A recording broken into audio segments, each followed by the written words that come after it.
flow. Eric and Mark are on the mic, ready for the show. Welcome to another Seesaw Scenario with Eric and Mark Playground Rules podcast. We'll be looking at how the dynamic unfolds in the playground of marriage.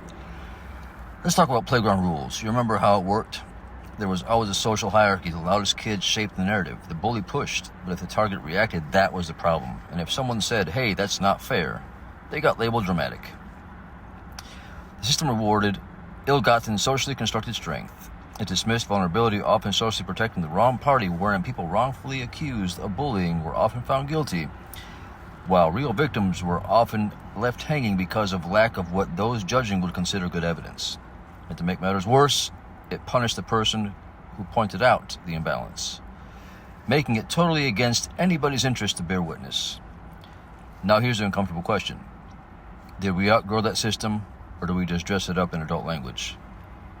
Because when I read Ephesians 5, I see something radically different. I see symmetry. Husbands, love your wives as Christ loved the church. That's sacrificial. That's costly. That's leadership under a cross. A man should absolutely be held to that standard. But it doesn't stop there. It also says, wives, respect your husbands. Not admire them when convenient. Not affirm them when flawless. And not respect them because they deserve it. The model is Christ and the church. Christ loves first, yes. But the church isn't supposed to, even though they do, put him on probation. The church should respond with trust. So here's where playground logic creeps in. If a husband is told every week to prove his love, prove his leadership, prove his worth, but when he says respect matters too, he's told you're insecure. That's not biblically accountable. That's a reward system. That's the playground again, where one side gets scrutinized and the other side gets shielded. In 1 Peter 3, both spouses are addressed separately. Each stands before God individually. The command is not obey once your spouse earns it. It's obey Christ. If we only enforce the husband's command publicly, but soften or reinterpret the wife's command culturally, we're not defending Scripture, we're editing it.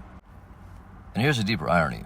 Christ does not reprove his worthiness every day to earn the church's devotion. His covenant is enough. If marriage mirrors Christ and the church, then worthiness is grounded in covenant, not daily performance reviews.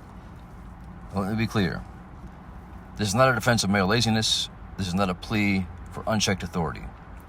This is a rejection of selective accountability, because the moment one side gets to say, you answer the Scripture, while resisting the same scrutiny themselves, we've recreated recess politics in a sacred covenant. And if someone points that out and gets labeled a complainer, that's the playground protecting itself.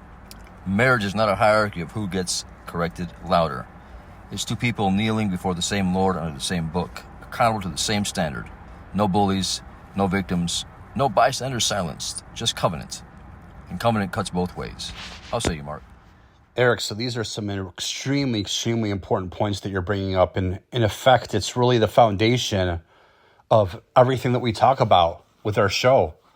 When we talk about bullying starting at the playground level, the literal playground level, when people are in school, and what happens with everybody who's involved in that, whether it's the bully, the victim, the witnesses, and that kind of thing, and how that transcends into the adult playground, which again might seem a little bit less obvious, or a little more polished, or maybe not as transparent to outsiders, when, especially if it's a relationship between two people and it's taking place in the home, they may not have access to that information.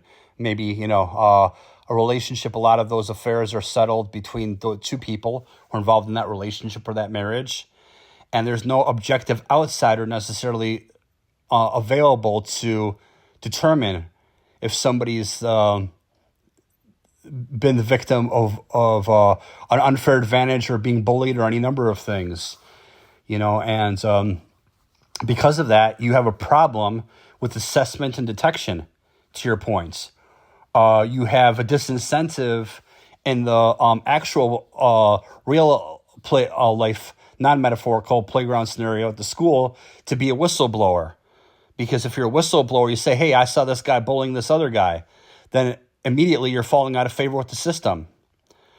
The only way that this can ever be even remotely if not resolved, but at least addressed in a serious way, is every single possible bullying scenario needs to be taken and needs to be evaluated by people who are objective and have a protocol and good leadership skills. So let me speak to that first before I speak to the husband and wife or the boyfriend and girlfriend scenario. So on the actual playground, we think about if somebody says that they were a victim of bullying, then we have to take them and kind of say, okay, give them the benefit of the doubt, and kind of what happened. Maybe there's not demonstrable evidence, but we take their kind of testimony that they were bullied seriously and ask what happened, who did it, what were the circumstances, maybe in a closed-door meeting, okay? Again, with an objective party present, maybe even a mediator of some kind, a school staff person of some kind.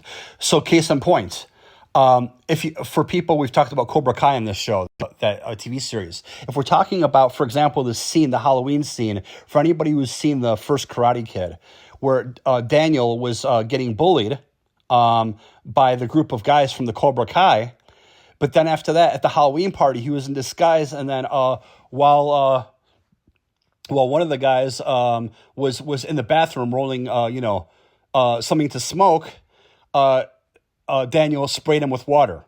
Now, here's the thing.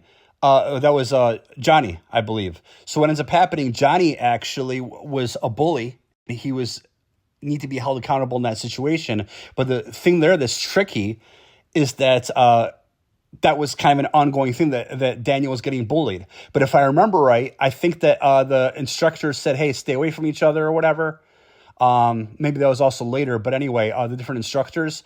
But in any case, they were kind of keeping their distance for a while, but Daniel actually engaged in a provocative action where he poured water, he played a prank, then he tried to run away. That's not saying that Daniel deserved to get beaten up afterwards. I'm not saying that whatsoever. That was way too big of a response. But what I'm saying is Daniel in that situation is not guilt-free. Daniel poured the water on the guy ran after him, and then him and his friends beat Daniel up.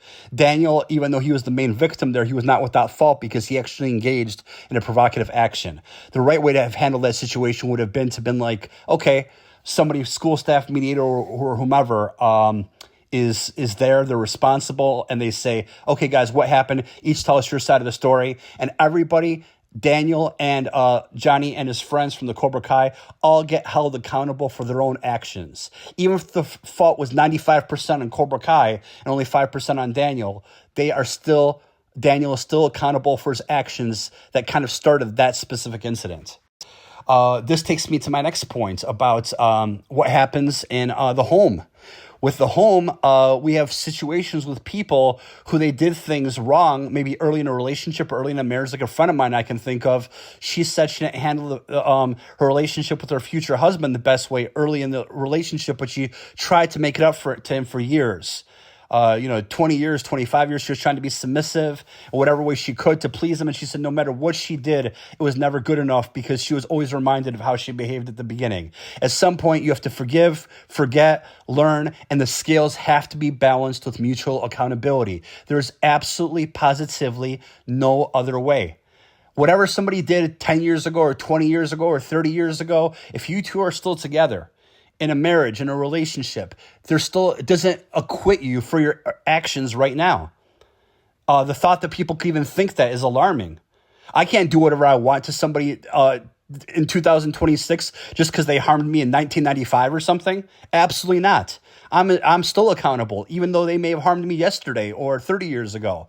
Mutual accountability is the only way to go. I don't care what ethnicity, what gender, what station in life, social status. Mutual accountability is the only way to go, no matter how you stack it. Until people rededicate themselves to that, relationships are never going to be right.